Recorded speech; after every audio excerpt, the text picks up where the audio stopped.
it's the last calendar of 2024. Beautiful. Hello, it's Doris with Aldi Books. And I just finished another one. And I am officially on vacation. And I'm so happy about it. In case you can't tell, we got out a little early today. I came home and got one of my pizzas out of the freezer and sat down and finished the book. And that makes four for the month. It's like the 20th. So I'm a little behind, but I'm off for the rest of the month, the rest of the year even. Anyway, let me not ramble and just get to the Friday reads. I didn't make a Friday reads last Friday. I think work was just hectic and I didn't really have much to report anyway, but now I do. I'm going to get caught up here. So, December 2024. Oh, it's been a lovely year. I'm just going to go in order here of what's happened with my little zine. So, last night I finished A History of Wild Places by Shay Earnshaw. This is the Book Naturalist's pick for December. We have gone with mysteries instead of nonfiction. The last 2 years at least that I recall. So Book Naturalist is a book club that Heidi from My Reading Life and I run here on BookTube, and we have finished another year. So, A History of Wild Places. I'm curious to hear what you all think. I hope that a few of you have read it or are choosing to, because I'm curious. I thought it was pretty good. I don't read a lot of mysteries, so that's why I'm curious. I want to know if other people thought it's good or if it's just because I don't read many that I thought it was. But yeah, like about halfway through, I was pretty confident that I knew how it was going to end. It was so obvious. But I was still enjoying it. Because I was curious as to how the characters were going to discover, what was going on. And then eventually I discovered that I didn't have a clue. Like I had it all wrong. And there might be a couple minor possible, maybe, I don't know if plot hole is the right word, but too made up at the end, too tied in a bow. But maybe not. I'm not sure. Anyway, I thoroughly enjoyed my time with this book. It was very entertaining. It's set in the U.S., out off-grid in a kind of remote area where I don't know that I would say it's a cult exactly. It's kind of a utopian or back to simpler times kind of lifestyle. And this area is kind of gotten forgotten about by people. Like, people don't know it's still there. And it's just this community of people that live way out. And every now and again, somebody walks in and discovers the place, and they may or may not become a part of the community. So it's told from the perspectives of this husband and wife and sister for the most part. And their different perspectives. They're living in this camp. And originally, this guy, he's one of those ESP type people, I guess. He can touch items that belong to others and kind of see their life unfold, either their past or their future from beyond the point of touching the object. He can see where they've been, like he can just visualize it, like not ghosts, but just projections of the lives that these people have lived. And he is hired by a family. They've lost their daughter, their adult daughter. She is an author who writes children middle grade books, but like fairy tales that are very dark-edged fairy tales. And right before she disappears, her last book, she's had children that have like wandered off, like the book has caused them to wander off, and this one boy died as a result. So, and then she herself wanders off, and they haven't seen her in 5 years. So anyway, that's the book, and you find out what happens, and I enjoyed it. Good mystery. And then the one I just finished was This Is Happiness by Niall Williams. I saw this on Instagram. Ann Patchett, her channel. Sorry, my battery's getting low. Parnassus Bookstore, Ann Patchett's bookstore in Nashville, Tennessee. Her Instagram channel, she just raved about this. And I don't know, I have something in my eye too. I don't know. Ann Patchett has a way of like raving about books, and you're like, oh yeah, I gotta read that. And then, you do a little more research, and maybe they're just Ann Patchett type books, if you know what I mean. Anyway, I guess I was in the mood. I don't know. I couldn't resist this one. So I started reading it. It is set in Ireland in 1958. But that is a little deceptive because 1958 feels fairly modern.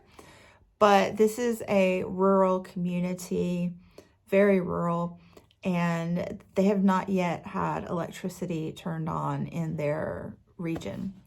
So this book is kind of a coming of age novel. You've got a 17-year-old who has finished his first year in the seminary to become a priest, but he leaves, and he's there because his mother had died from, a chronic illness, and he kind of, during that process, had pledged himself to the church, but he kind of becomes disillusioned, and he's not sure about his life.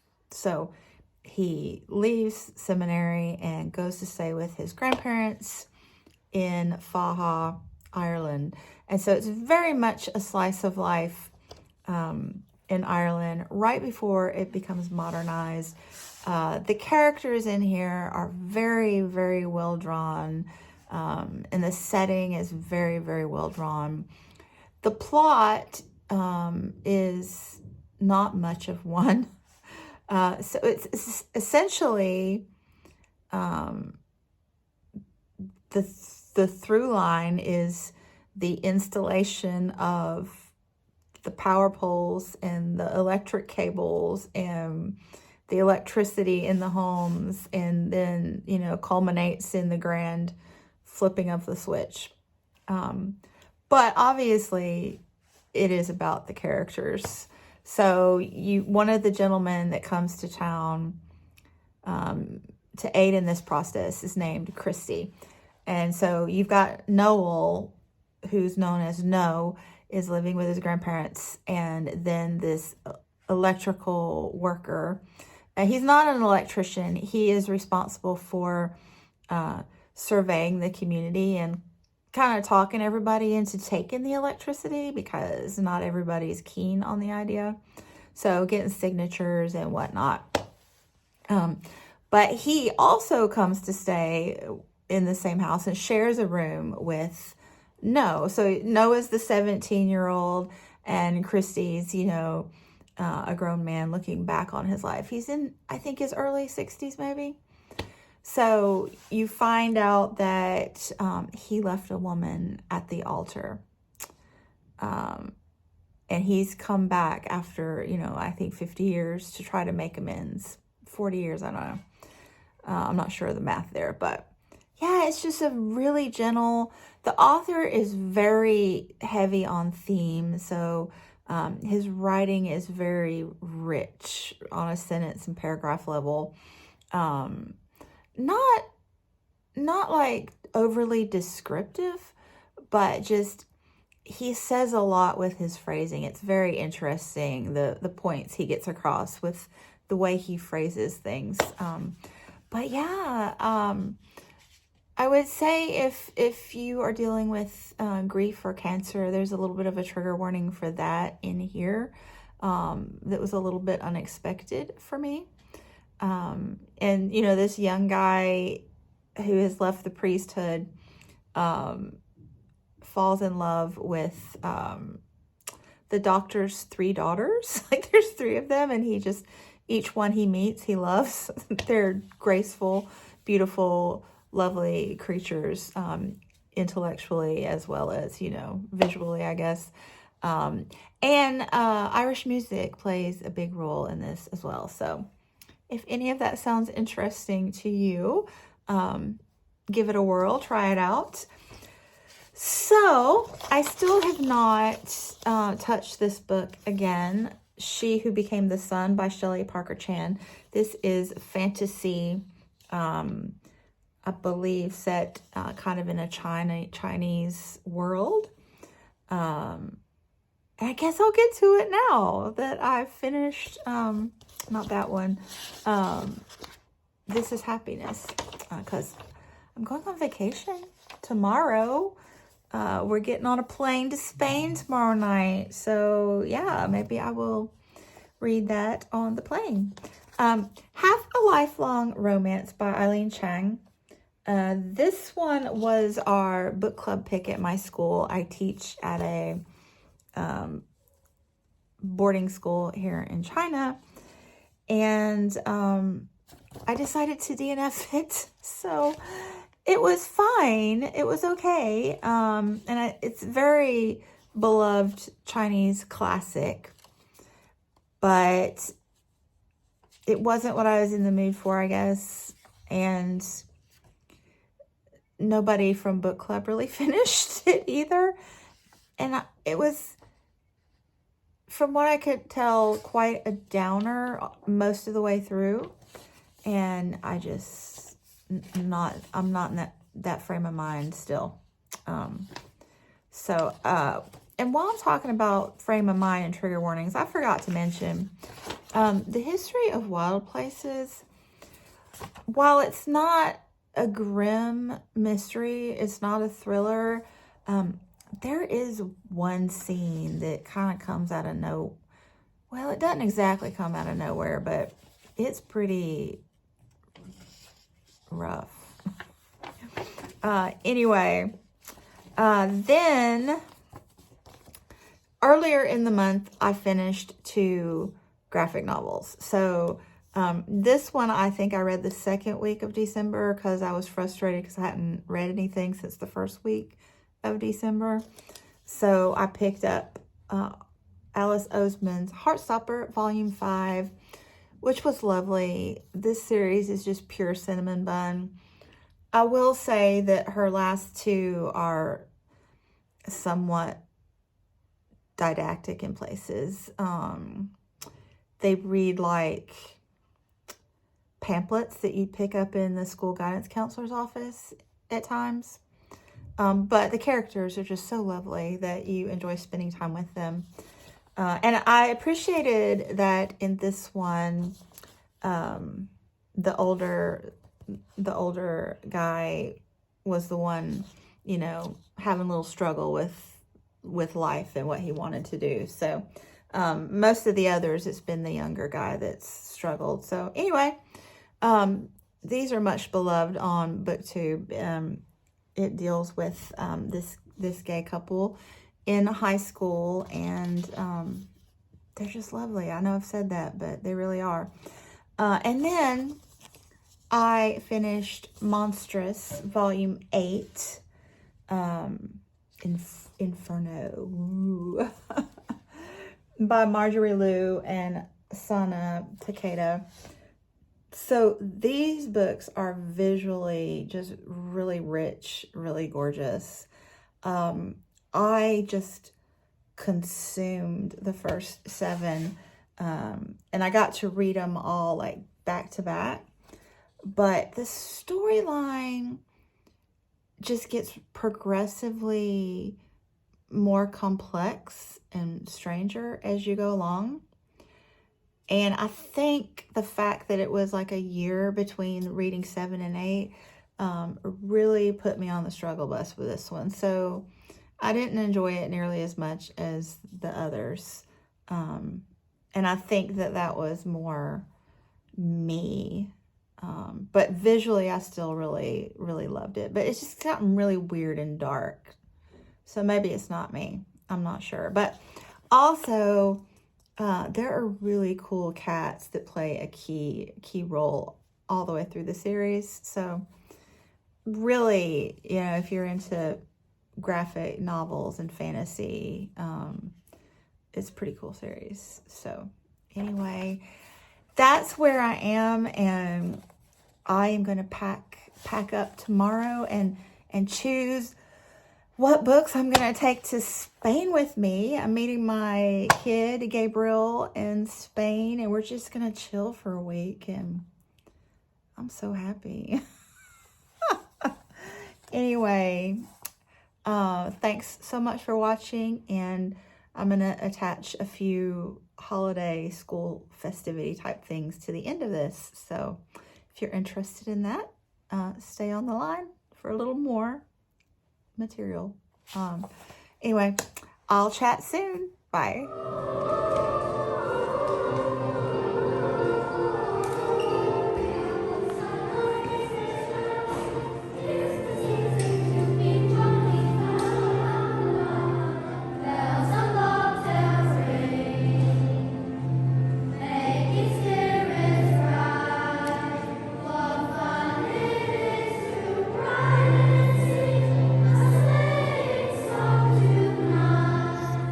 I can't stand it.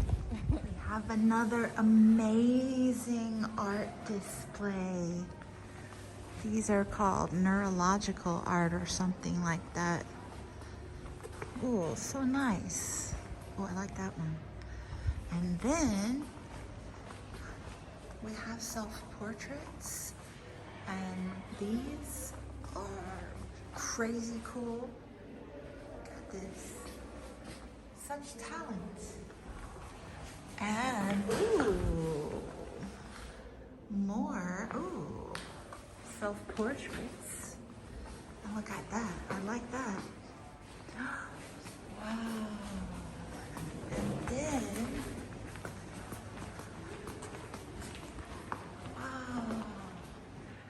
look at that.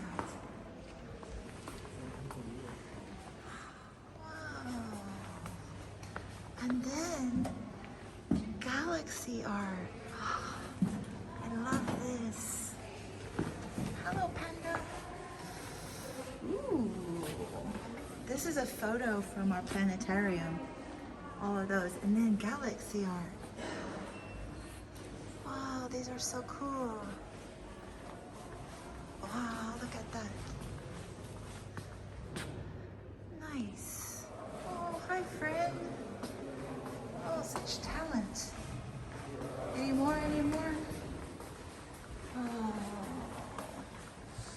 That's it. Taking my last copies of 2024. So exciting. We're playing the You Don't Bother Me and I Won't Bother You game in chemistry. So fun, right? I think I got them out of order, but that's okay.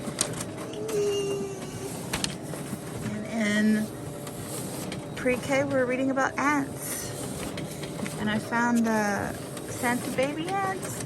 Bob. Do not eat Bob. Hi, Bob. Okay, you have to see this. I'm like a walking disco ball. That's me. True story.